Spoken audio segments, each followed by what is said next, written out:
Hey everyone, Danielle here. We are now live for the show, and we are on a special edition today because we've broken the mold of our regular Wednesdays, and we're have our wonderful guest here today on a Thursday.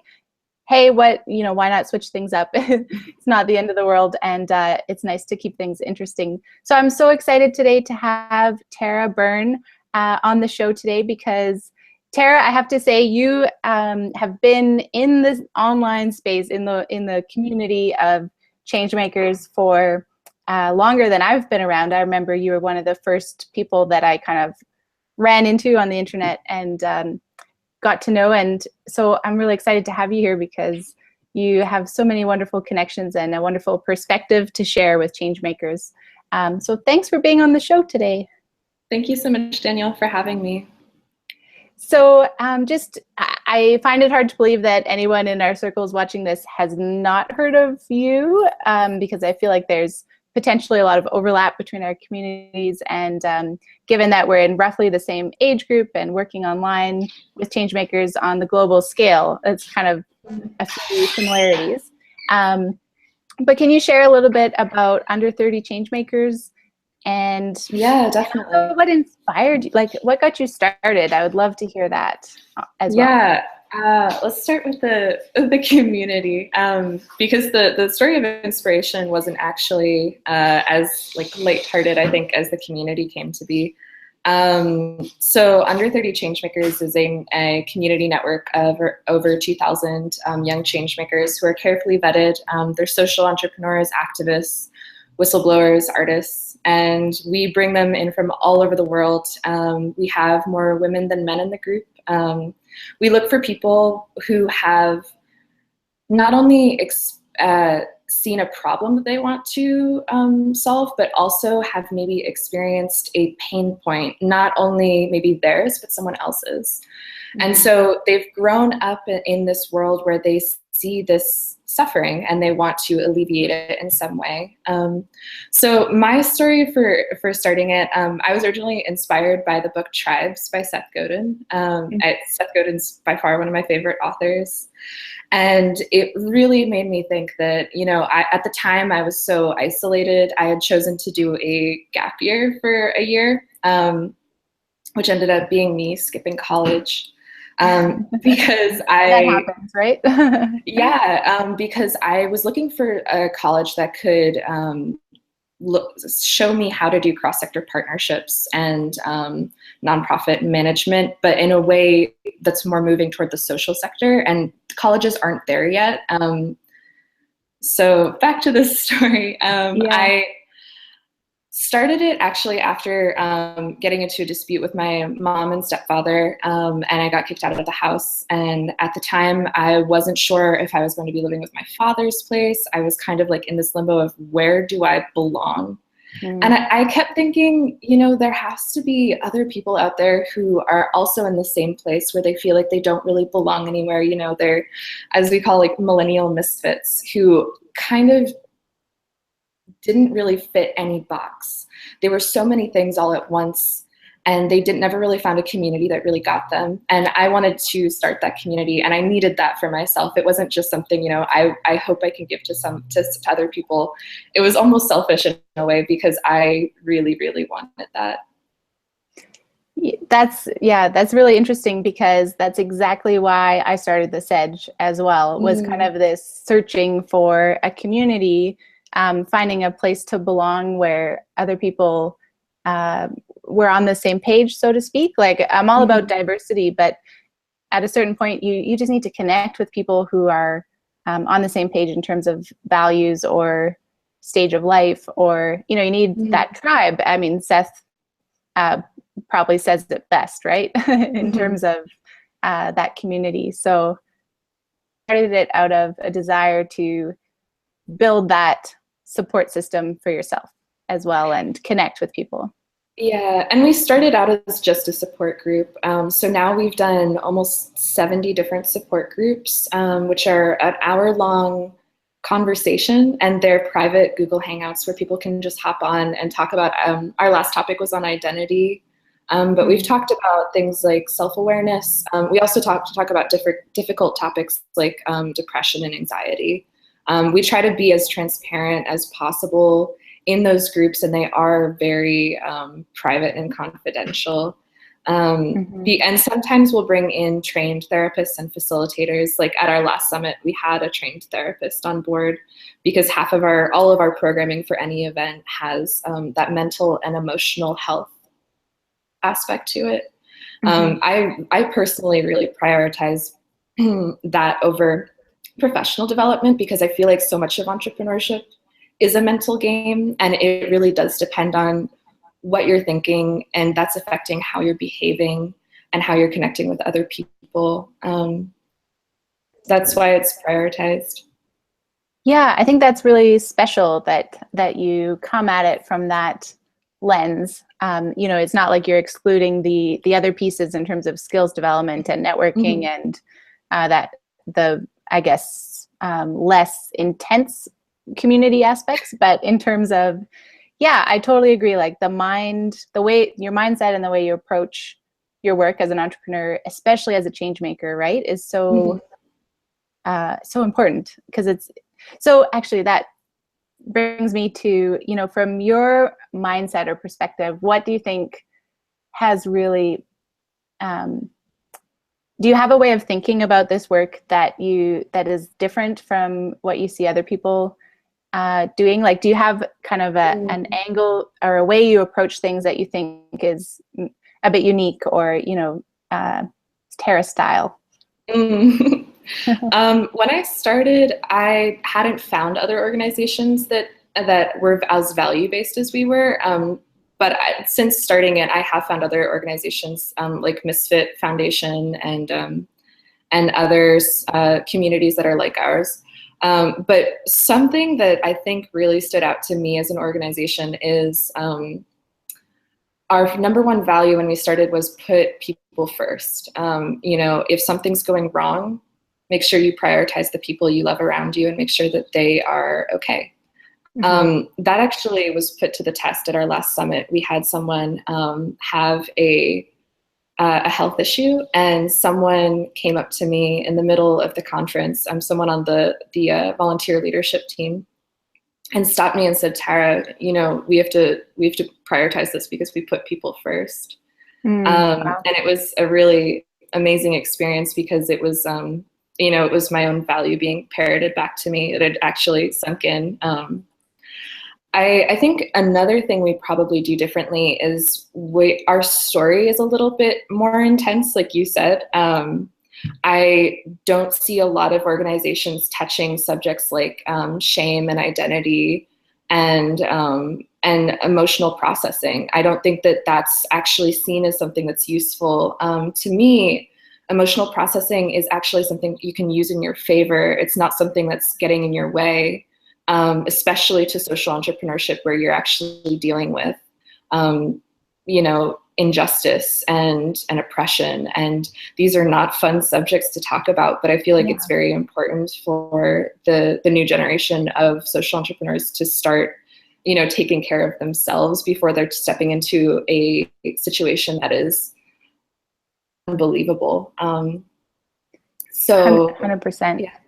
Yeah. Sorry, go ahead.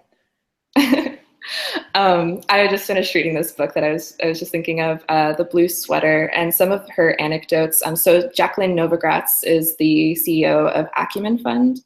And so she actually started I would not be able to get the name of the organization right, but she started a women's microfinance organization in Rwanda 2 years before the genocide.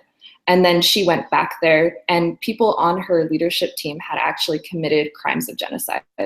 And the latter half of the book is her figuring out what went wrong, but also things that she had just never expected. And it was her values that actually got her through the entire time.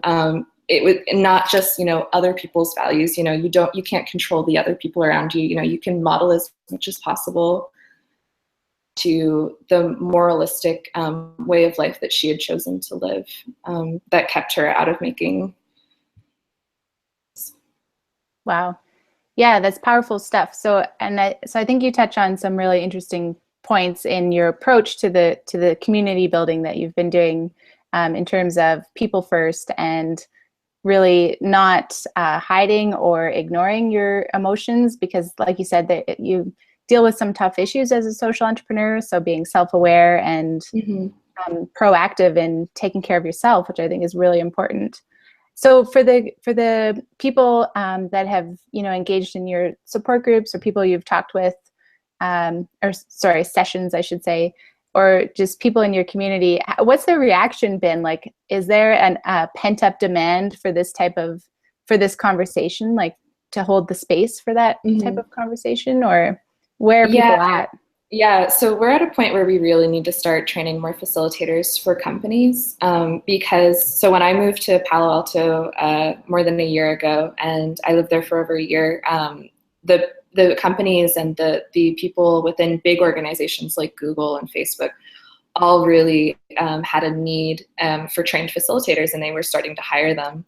I actually think that in the next, this is just a theory, but in the next 10 years, we're going to see more facilitation jobs open up, which makes a lot of sense. Like, it's a different way to process, but also to teach. That gives more ownership to the people around them. So when I go into a facilitation process of a support group or any kind of meeting that I'm facilitating, it's not up to me to have all the answers. It's up to me to empower the people that are there to find their own answers.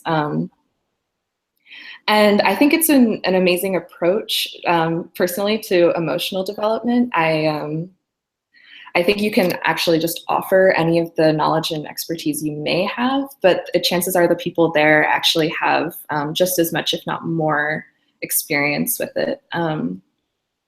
Life, we've all survived childhoods. We've all gotten through to choosing this life path. So as a social entrepreneur. Mm-hmm. So, I think it ends up being a definitely an increasing demand for facilitation. But support groups is something I love doing in person as well. 2 years ago, I helped out with a chronic illness support group that I loved.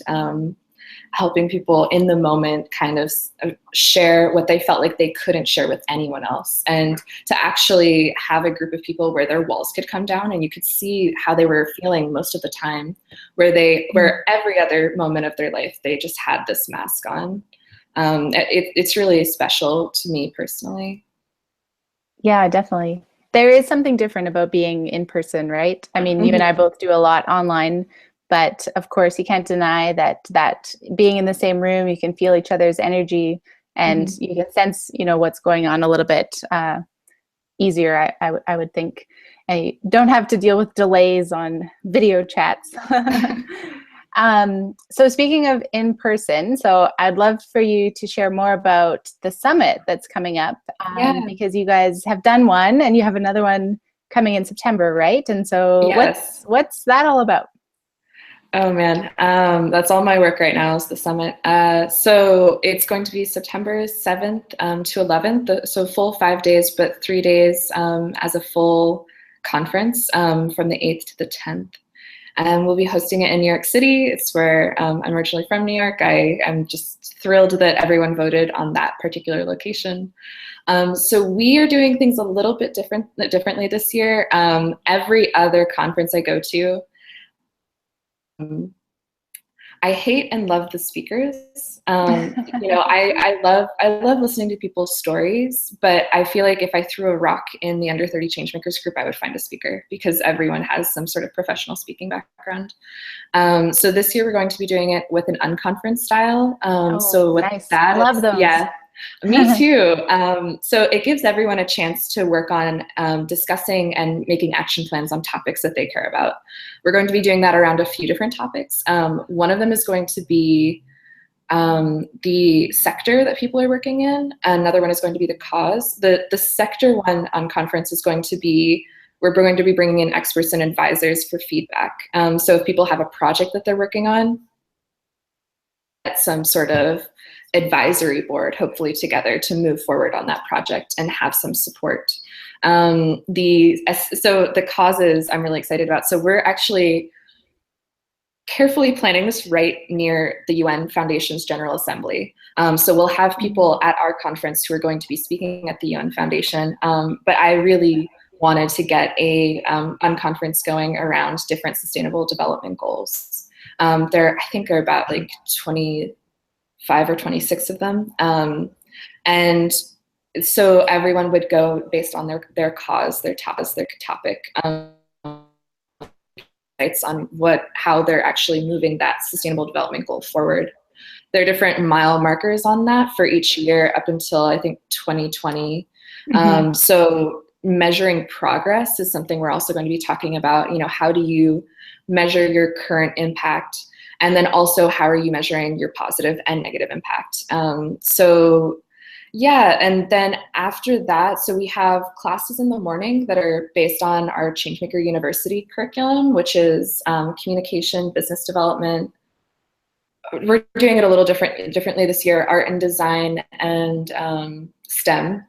So we'll have different science, technology, engineering, mathematics classes. The reason we do those skill-based classes is because we're bringing in partners where otherwise you would be paying thousands of dollars to take their programs. So many people in the under 30 community really value continuing and alternative education. So we bring in partners from different colleges, alternative education programs like Watson and Minerva, that are maybe not accreditation based, but they are giving you some sort of skills background that will be helpful for you moving forward as a social entrepreneur with support and resources.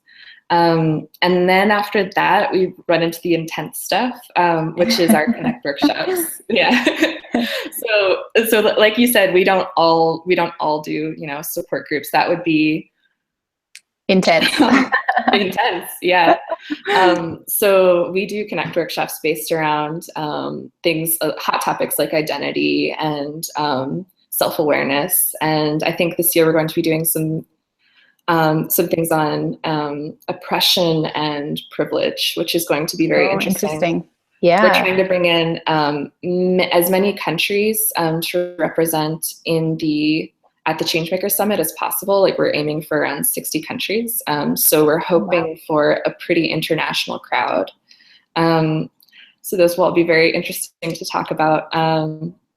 I'm really excited for it. And it's always so much to plan. That's why I talk about it in February. It takes 2 years sometimes. In this case, it has taken us 2 years to get all of the information and details together. And then also the summit team will get up to about 60 to 80 volunteers. Wow. So it's a lot. It's a lot to plan. That is so exciting, because I love how you guys have designed it in terms of super actionable, but also, not too much information. Like, it's not talking heads necessarily. It's planned around what people are currently thinking about and curious about and need help with, right? If the unconference style, and access to skills building they wouldn't normally have. And then also that person-to-person piece, which is so important too. So it sounds like a wonderful mix, and I hope I can represent Canada out of your 60 countries. Yeah, that would be awesome. Yeah. When we started planning, it wasn't last year, so this will be a biennial conference every 2 years, because it is a lot to plan. But last summit in San Francisco, we had the goal of connection. So we actually talked to different kind of connectors based out of all different communities on what made really lasting friendships. This is kind of an unspoken goal, but it is actually our main goal of the conference. Is we actually carefully curate everything so that you have the highest chance of connecting with someone deeply over a long period of time.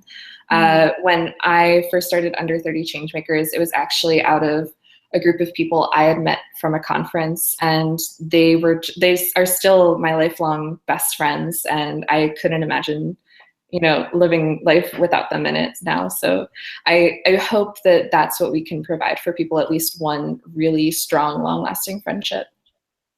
That's wonderful.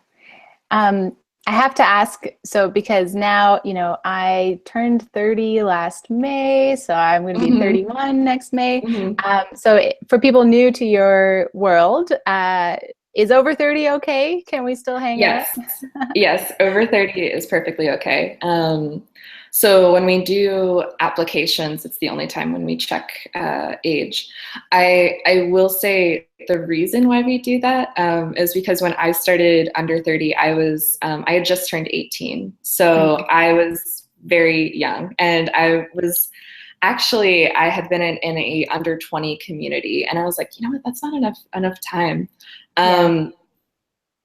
Actually realized that I just enjoy working with this age group a lot because it's an interesting time in a person's life where they're not yet parenting.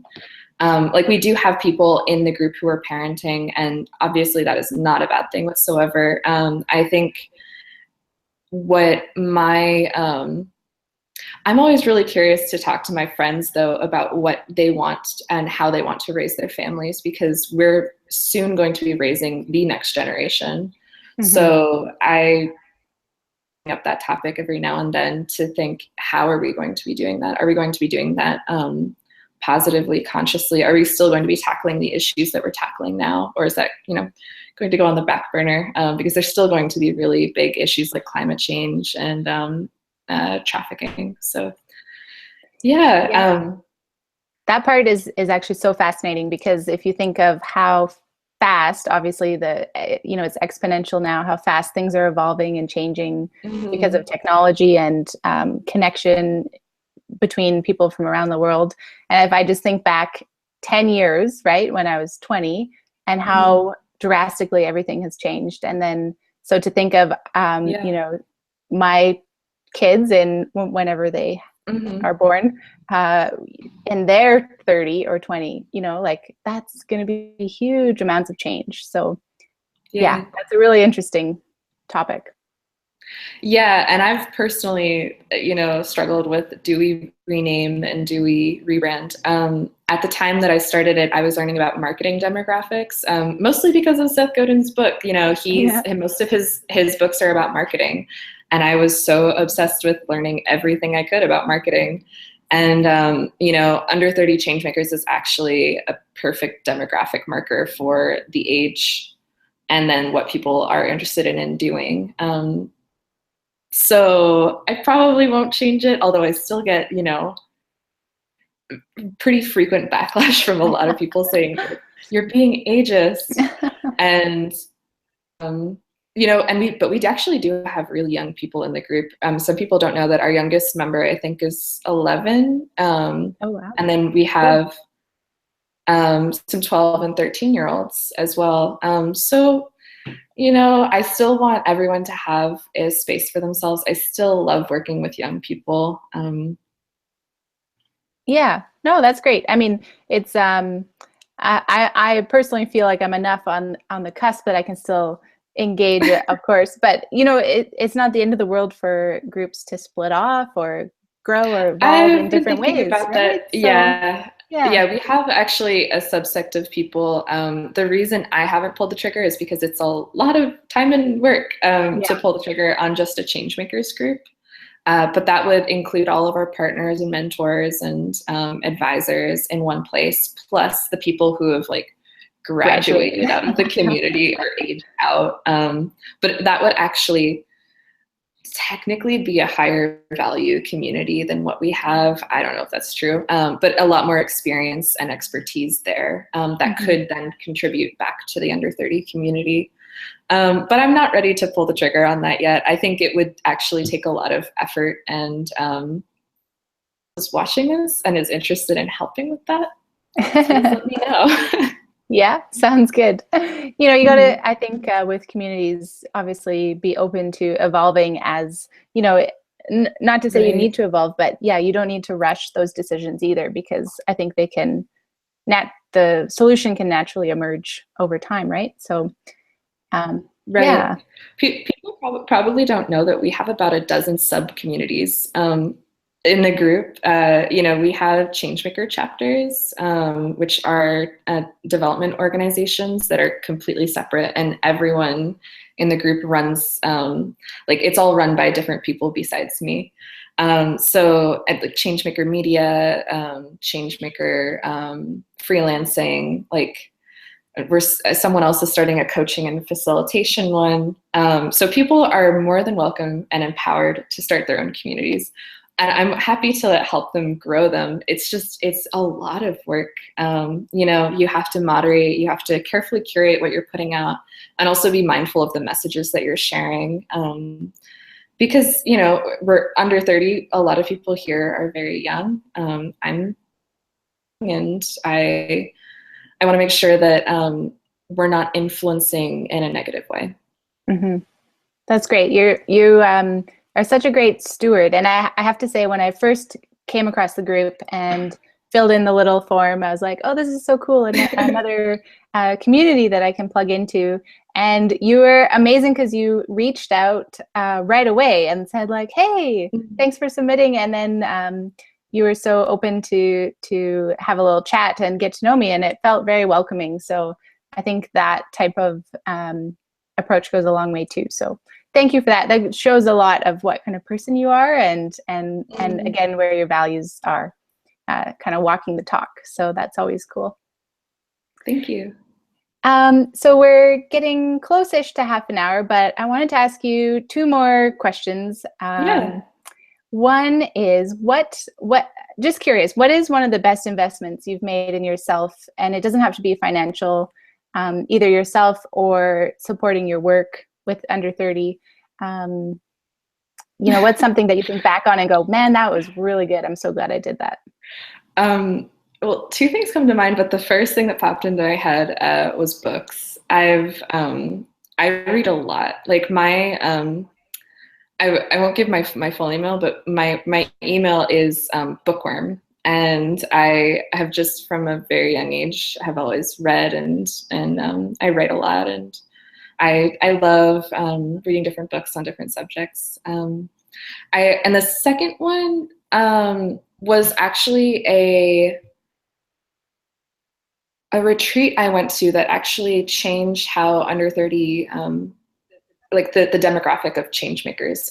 It was a group I went to, a 5-day event in Asheville, North Carolina called the Mycelium Project. And it was a very small group of 7 people, but by the time that 5 days was up, we were like cuddling, sharing our deepest, darkest secrets, and actually just fully authentically being ourselves with each other. And that was actually what inspired me to start the support groups, and has actually inspired me to start really any event, because my hope is that someone finds that type of connection that I did during that time, because it was completely transformative to my life and how I see the world, actually. And I think that one, that taking that time off and following through with all the exercises, like there was an exercise called Show Your Guts, where everyone got up and shared darkest secrets with a group of people they were just getting to know. It was incredible. I think that taking that risk to stay there, I was supposed to have gone back to New York by that time. And I was thinking, you know, why am I doing this? Why am I here? And it ended up being one of the best decisions of my life. Wonderful. So kind of taking an extra step when you might feel a bit hesitant, or just connecting. I don't know, connecting with people can like you said, transformative, and you just never know who you're going to meet and what the experience is going to be, right? So yeah, I think also like taking risks of showing yourself to people was probably the biggest one. I would have never experienced the reward had I not given so much and shown so much of myself to people I barely knew. And what they gave back to me in, you know, as a mirror of seeing me, of how they experienced me, and then also their own shared experience, was very, I would say, not only transformative, but like very healing to me personally. That's really cool. Thanks for sharing that.